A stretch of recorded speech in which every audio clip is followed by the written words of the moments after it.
পাবনা সদর উপজেলার রামচন্দ্রপুর জামে মসজিদ সংলগ্ন লালনের আখড়ার নামে মাদক ব্যবসা ও সেবনের অভিযোগ উঠেছে। এলাকাবাসী অতিষ্ঠিত হয়ে জেলা প্রশাসক ও পুলিশ সুপার বরাবর একটি লিখিত অভিযোগ দায়ের করেছে।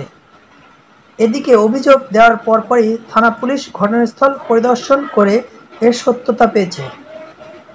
অপরদিকে গভীর রাতে আখড়ার স্থলে নিজেরাই আগুন দিয়ে গ্রামবাসীকে ফাঁসানোর পায়তারা করছে মাদকসেবীরা।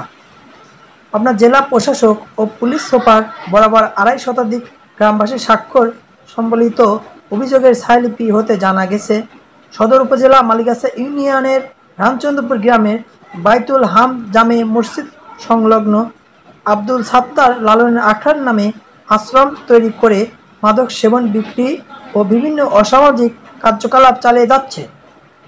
মসজিদের সংলগ্ন আখড়া হওয়ায় মুসল্লিদের নামাজের ব্যাঘাত সৃষ্টি হচ্ছে। এ বিষয়ে বীর মুক্তিযোদ্ধা হযরত আলী ও ফজলুর রহমান বলেন, প্রতিদিন রাতে ও দিনে উচ্চস্বরে গান বাজনা বাজিয়ে মুসল্লিদের নামাজের ব্যাঘাত সৃষ্টি করছে। এতে অতিষ্ঠিত হয়ে উঠেছে গ্রামবাসী। আমরা এ থেকে পরিত্রাণ চাই।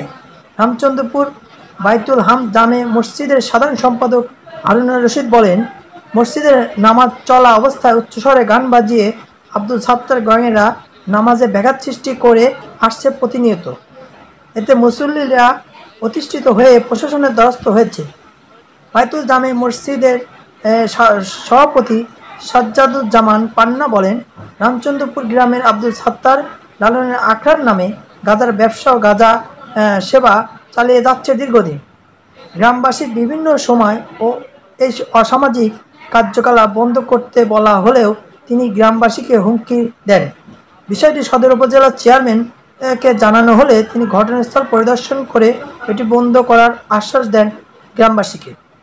এদিকে ২৯শে জুলাই রাত ১২টার দিকে আখড়াস্থলে নিজেরাই আগুন দিয়ে আটঘরিয়া ফায়ার সার্ভিসে কল দিয়ে আগুন লেগেছে এমন সংবাদ দিলে ফায়ার সার্ভিস কর্মকর্তারা গিয়ে এর কোনো সত্যতা পায়নি। এলাকাবাসী অভিযোগ করে বলেন, মাদকসেবীদের বিরুদ্ধে অভিযোগ করায় গ্রামবাসীকে মিথ্যা ঘটনা সাজিয়ে বিভ্রান্ত ছড়ানোর পায়তারা চালিয়ে যাচ্ছে। গ্রামের ধর্মপ্রাণ মুসল্লিরা বলেন, মাদকের আখড়া বন্ধ না হলে বিক্ষোভ ও মানববন্ধনের মতো কর্মসূচি পালন করার কথা জানিয়েছেন। এ বিষয়ে পাবনা সদর থানার ভারপ্রাপ্ত কর্মকর্তা ওসি রওশন আলী বলেন, লিখিত অভিযোগ পাওয়ার পরপরই ঘটনাস্থল পুলিশ পাঠানো হয়েছিল। প্রাথমিকভাবে সেখানে কাউকে পাওয়া যায়নি, তবে তদন্তপূর্বক ব্যবস্থা গ্রহণ করা হবে।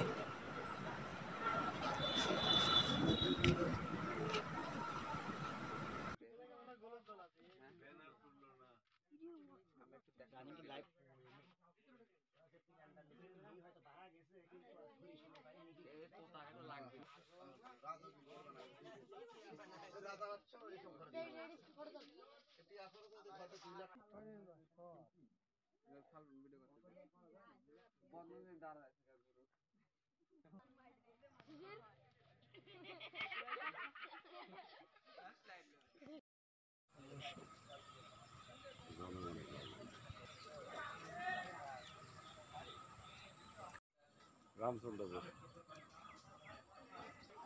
হ্যাঁ, আমার তুই তো ব্যস্ত বেশি।